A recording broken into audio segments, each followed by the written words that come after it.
felt like my whole world was about to end. I felt like my dad was gonna kill me.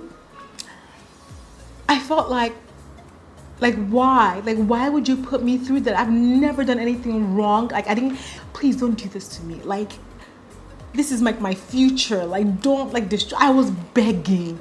Hi guys, welcome back to my channel. Something happened recently on Twitter. There was a story shared by a Nigerian lady of how she was deported from Cape Verde. I'm not sure if you guys saw that post on Twitter, but that particular post actually triggered me into sharing, or should I say resharing, my own deportation story. An incident that happened over 10 years ago. If you've been on my channel since the beginning, you might have seen that video where I shared my own personal experience with deportation from the UK. But I felt this need to reshare that information with some of you that might be seeing me for the first time or joining this platform in recent years. I believe by sharing my story and my experience, it may be able to help other people and maybe even entertain some people out there, because looking back, it's actually a funny story to me now. I can laugh about it. I wasn't laughing then though. In this video, I'll start by sharing the Nigerian lady's experience being deported from Cape Verde, and then go on to share in detail my own personal experience with this whole deportation.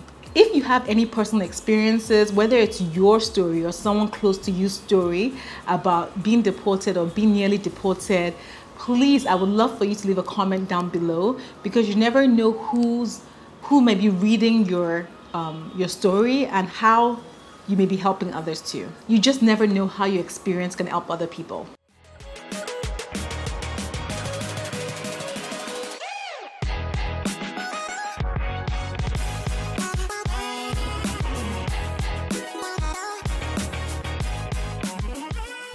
Hi guys, welcome back to my channel. If it's your first time here, welcome. My name is Sassy Funke and I'm a Nigerian author, travel and lifestyle content creator. Author because I wrote the first ever guide, incredible, high quality, locally created travel guide to Lagos, Nigeria. Pick up your copies on Amazon, and I'll list all this information for you down below so you can easily buy your copy of Lagos Travel Guide. I'm also a travel and lifestyle content creator and founder of Travel to Niger. Travel to Niger is your #1 trusted platform for everything travel to and from Nigeria.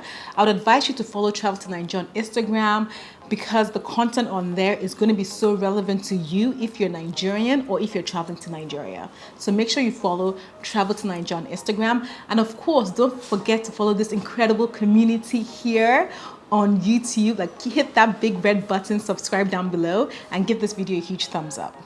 Let's get straight into this video. Now I'm gonna play the Nigerian lady that got deported from Cape Verde. The video she posted, I'm gonna play it right now so you guys can see it. Nigerians? You know Ayata? No. Ayata. No. You look up Ayata. It's responsible for all the airlines. So they all should think of a lawsuit with Ayata. We just got to Cape Verde And they refuse us and they're entry. sending us back. They refuse us entry because we are Nigerians. So they picked some, like our American friend was allowed to go through because she had an American passport. But they're sending us And back the to vet Senegal. explained that we have all the documents We have our required. booking, we have We everything. we've spent money. Aside from the video that this lady, Tenny T, posted on Twitter, she also shared this information. She said, "So I got deported today, mostly because I am black and also because I'm Nigerian. I got on a flight to Praia, Cape Verde from Dakar, Senegal, and now have been sent back to Dakar. Everything was fine until we got to the airport in Praia." I hope I'm saying that right. Then some of us were pulled aside because we were there to visit. This group included an Italian couple, a Sudanese American friend, a Spanish couple, a Kenyan, an Ivorian, a Jordanian, a Guinean, and 4 Nigerians. All of the white people were allowed to go through, as well as my black friend with an American passport. Then some woman came and snatched the passports from the rest of us without any explanation. Another guy came and told us that they were sending us back. Why? That we were not allowed to visit because of COVID. Then we asked why the white people and my American friend were let through, they said they decided who could stay and who could go.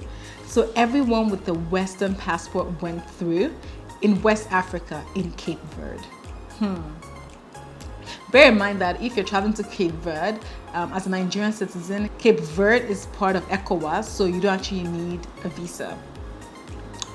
I guess the first sign that something was off was when my Airbnb host asked my nationality, then told me to come with some evidence of funds if I was traveling with a Nigerian passport. Funny thing is, the only thing they looked at were our passports. They didn't ask for anything else. The only non-black person that was deported with us, a Jordanian, thinks he was lumped with us because he has Nigerian visas in his passports. Before we left this morning, my American friend was joking about her passport privilege. Who knew we're about to learn how true it was? Anyway, we're still at the airport waiting for our passports like criminals. Glad for the experience, because pushing for ECOWAS is one thing and seeing the reality of integration is another. I just wanted to check Cape Verde off my West African list and happy to stay in Dakar. I have been having a lot of conversations with friends that have been unsuccessfully trying to convince me to get a second passport. So this was a stark reminder about the reality of being a Nigerian in a world and in Africa. Goodbye Cape Verde, shame on you. So she goes on to talk about how apparently this is very typical with flying Air Senegal to Cape Verde. This is what they do, they deport Nigerians back. That's what she implied. I'm going to leave the link to a particular post in the description box below so you can actually follow the story. This is really, really sad that, you've paid for your ticket, you're excited to visit this incredible West African country, and this happens to you. So I cannot even imagine the feeling to watch like other nationalities or other passport holders go in freely, but you, because you have a Nigerian passport, like that's your identity, you're being discriminated against somewhat. I'm sure there's going to be a lot more unveiled as to why they were singled out over time, and I'll definitely be sharing that on my platform. But I thought this story just triggered for me to share my own personal story with deportation. So here goes. This experience I had happened, I believe, in 2008 when I just graduated from King's College, London. So I graduated that summer. I believe it was around like June I graduated, and during the summer I was very excited. I went traveling with my family, or with some friends to Dubai, went on vacation. I had no issues, so I left London, came back in, it was fine. And so I was just excited to have graduated and wanted to sort of like travel. So I then decided to travel to the US with my cousin. She was doing her master's at the time in the UK, so we decided to go to the US for like a quick 2-week vacation break. And bear in mind that at the time I had already secured a full-time position working for an investment bank in London, and they were working on my work permits for me. And I believe at the time my visa was going to expire. It was a student visa, was going to expire in October, but this was around July, I believe. And when I was actually traveling with my cousin to the US, I remembered on the UK side, I think it was Heathrow Airport I was flying through. They said that will make sure you don't overstay, like make sure like you get your work permit done and you don't sort of like overstay your visa basically. And I said, oh, don't worry, my company is working on it. They said that's fine, as long as you're still within the parameters, you get your work permit before the end of October, you're completely fine. So I didn't think there was going to be any issue with coming back into the UK. So let's talk about on my way back to the UK. I'll first state that I was flying back to the UK, landing into London Gatwick. And London Gatwick, I don't know how it is right now, but back then, 2008, was just... I feel like that London Gatwick is for like local European flights, and Heathrow is more for international flights. So Heathrow Airport is they're used to international travelers, Nigerian travelers, but they're not really used to that in Gatwick. That I think was a huge problem for me. So after 2 weeks in America, my cousin and I arrived in London Gatwick at around 6 a.m. in the morning. When I got to immigration, I was asked about what I was doing in the UK. I said, oh, I just graduated in the UK on my student visa. I just had my graduation the other day, but I'm swapping to a work permit. My company is working on my work permit right now, and it's going to be swapped over. That was probably the biggest mistake I made, but it was also the truth. So I wasn't going to lie because I didn't, think there was going to be any issue with it. At that point in time, they told me to just sit in in the immigration side, just sit and wait.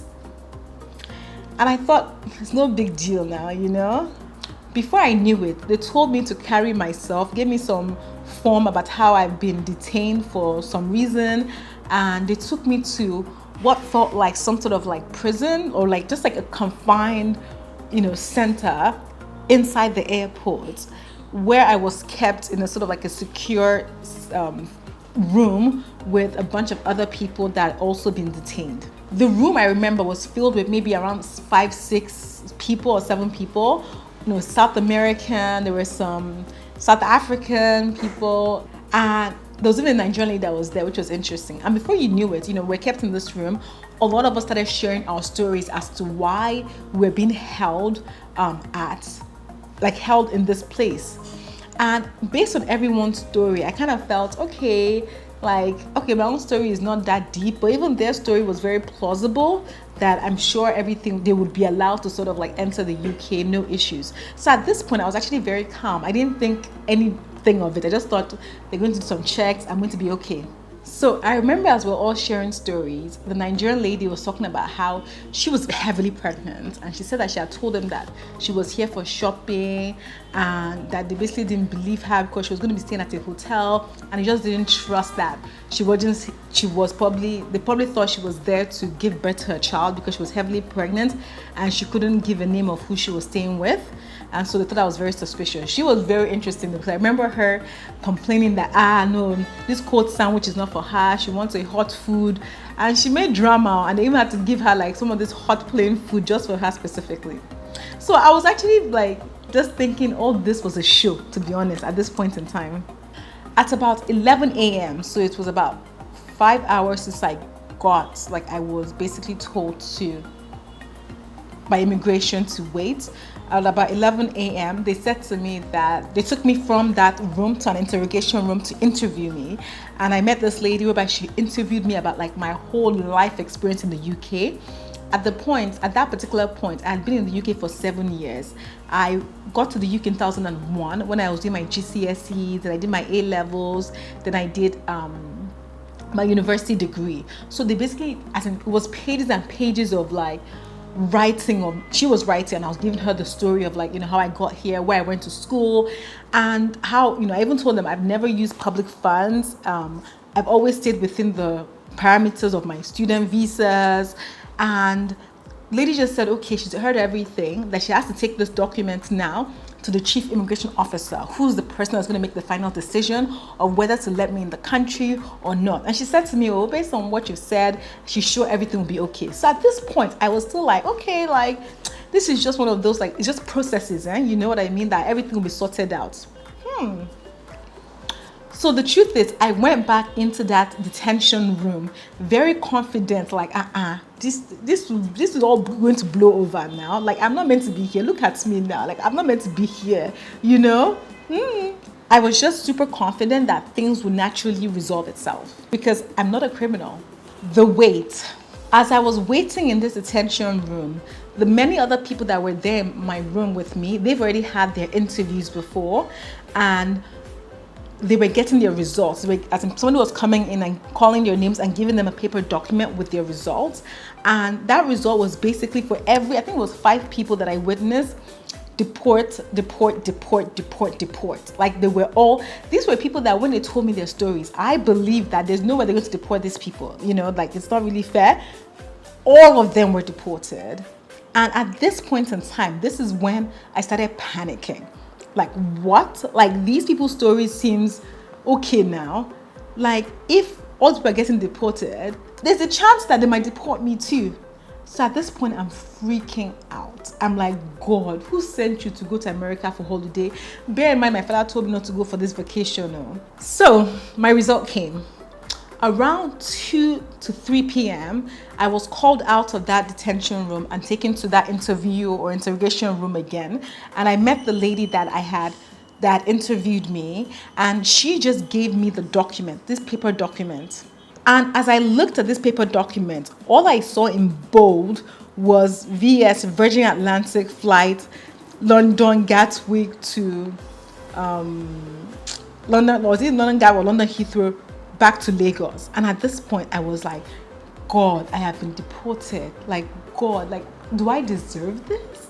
You know, and the lady said, oh, I'm so sorry, but the chief immigration officer said that, yes, you know, you have to be deported because you have overstayed your visa, in the sense of you graduated from university. So this your student visa is no longer valid at that point, even though the expiry date is still till October, a couple of months. And I said, but did you speak to my company about my work permit? It's already at the work permits people. They said, no. They basically like said they didn't even bother to investigate that part of my story, that like this is the result, that she's sorry, but she's confident that when I get back to Nigeria. At this point, I started crying. I said, no, that this can't be possible. Because in my head, I was thinking, I've been here for 7 years.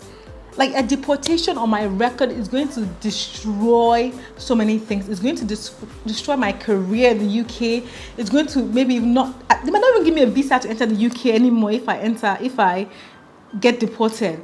I was just like, me, like, what have I done that's wrong, you know?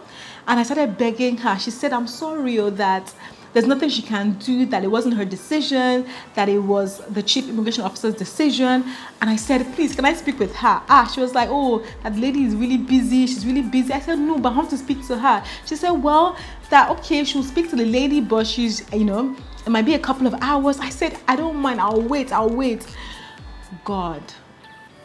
At this point, they took me back into the detention room, and I was just sitting there, like, crying in my soul. Just crying that, how did I end up here? Like, how? Like, if I had known this was going to be an issue, I would never have left to America for vacation. Like, I traveled to Dubai the other day after I graduated, and there was no issue.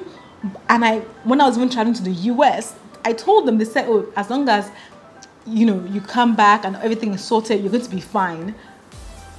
So why was this happening? Why couldn't they even speak to like Heathrow Airport? Anyway, so at this point, I waited. I was so sad. And I think it was around 5 o'clock. So bear in mind that I arrived at 6 a.m. It's not 5 p.m.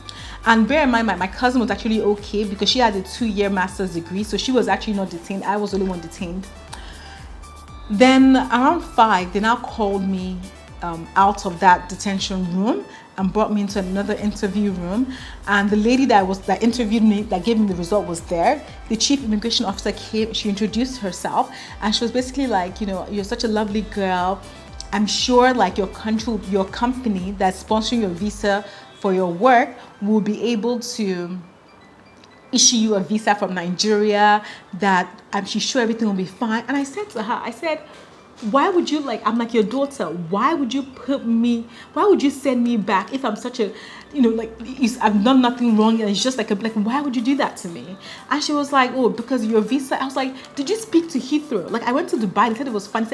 She said, this is not Heathrow, this is Gatwick. We have the right to do what we're doing here. And I was just, at this point, guys, I went on my knees. I literally was just like begging. I was crying. I said, what if I'm your daughter? Like, I cried. I felt like my whole world was about to end. I felt like my dad was going to kill me. I felt like why? Like, why would you put me through that? I've never done anything wrong. Like, I didn't take public funds. I explained the process. I called my company. You don't want to call my company. Like, I begged. I started crying. I was like, I've never in my life begged. I literally held her hands. I started begging that, please don't do this to me. Like, this is like my future. Like, don't destroy. I was begging. Then at one point she said to me, okay, I should just, that what she can do for me is that she's going to keep my passport. That because I I've been in the country for 7 years. I obviously have a lot of, you know, property, not property, like, you know, like luggage and things like that, that typically the process would be for them to actually take me to a proper detention center to wait until my flight tomorrow night. But what she's going to do is going to keep my passport with her, and they're going to allow me to go home to pack my things. But she said, what I'm really telling you to do is I'm giving you a chance maybe to speak to your company, to speak to the UK immigration, to see overnight if there's something they can do about this whole process. That's what I'm giving you a chance. And she said to me, you're going to go back into that detention room with people right now. Don't tell them that I'm allowing you to go. If they ask you, show them, ask you, you know, what was your result? Is deported. That's what you're going to tell them. Don't say anything about this opportunity for you to basically go and see if you can fix with your company and UK immigration on this. Guys,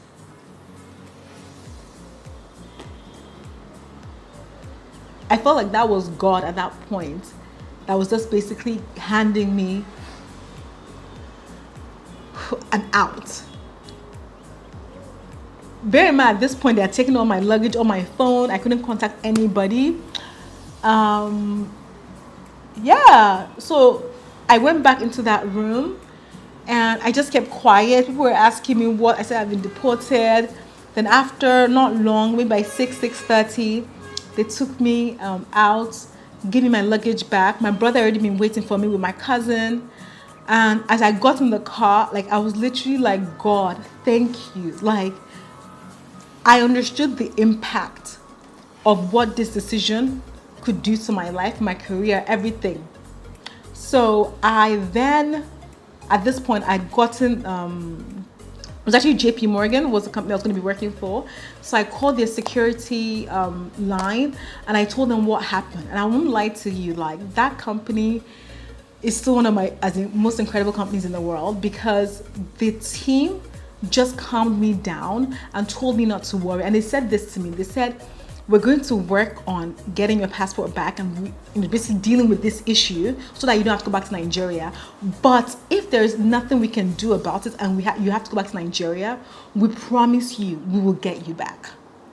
And to be honest with you, that level of, hearing someone say that sort of gave me some sort of relief that, okay, worst case scenario, this company that is sponsoring me to work, is prepared to even if I get deported, to get me back. It gave me some level of comfort, right? So by the time we got home, it was late. By the time I woke up in the morning, like 6 a.m. in the morning, I got a call from the security team at JP Morgan, and they said to me that I should not worry about anything anymore, that they're going to get their team, their lawyers, to go and get my passport from Gatwick, from the immigration there, that everything has been sorted out. Guys, that is how your girl avoided being deported from the UK. And, you guys all know, like right now, I'm a British citizen, but I am very confident that if I had that stain on my passport, on my history, I probably wouldn't be a citizen right now. Like, who knows what could have happened? I don't know, right? So, yes, guys, that is my story. I just really wanted to share that story with you guys. I hope, I'm thankful that I was humble enough to beg, because I've never begged like that in my life. I would also add that on future trips whereby I traveled out of the UK, I was basically questioned about that incident that happened every single time.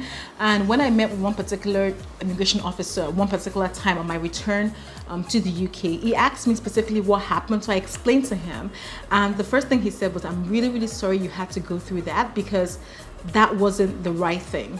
And you were only, and he categorically said this, you were only picked on because you were Nigerian. And he said, I'm so sorry about that. So what I'm going to do for you now is I'm going to speak to my chief immigration officer and see if they can strike this this incident off your history, so that every single time you come into the country, you're not being asked about it and it doesn't affect anything in the future. So he basically went off for like 10-15 minutes and came back and told me that yes, they've request for them to remove it off my history, and that hopefully it will get done. And truth be told, it never, I never had that question again over time. which I was really, really thankful and grateful for. And you know, it's extremely sad. It's extremely sad that because of one's nationality, one can be somewhat discriminated against, you know. It's sad because you don't choose where you're born, but you hope that with sort of your history that people can treat you right. You know, the truth is, if I didn't beg the way I begged, if I wasn't humble the way I was humble, I would have been deported. And if I would have been deported, who knows, I might not have my citizenship right now. Who knows how my life might have turned out? Who knows? Yeah, so it's actually very, very sad. But I'm happy everything ended great and well. Yes, guys, that is my story. I really hope you found the story, you know, informative, or should I say entertaining. I really hope you enjoyed it. As always, I want to hear your thoughts about my story, and also for you guys to share experiences that you've had yourselves or that your family members have had with regard to this whole issue of deportation. I would love to hear your story. Let's engage in a dialogue below. Thank you so much for watching my video. I really appreciate every single one of you. Don't forget to hit that big subscribe button, and yes, let's grow this amazing community here on Sassy Funke. Thank you once again for watching. Give this video a thumbs up, and I will see you on my next video. Bye.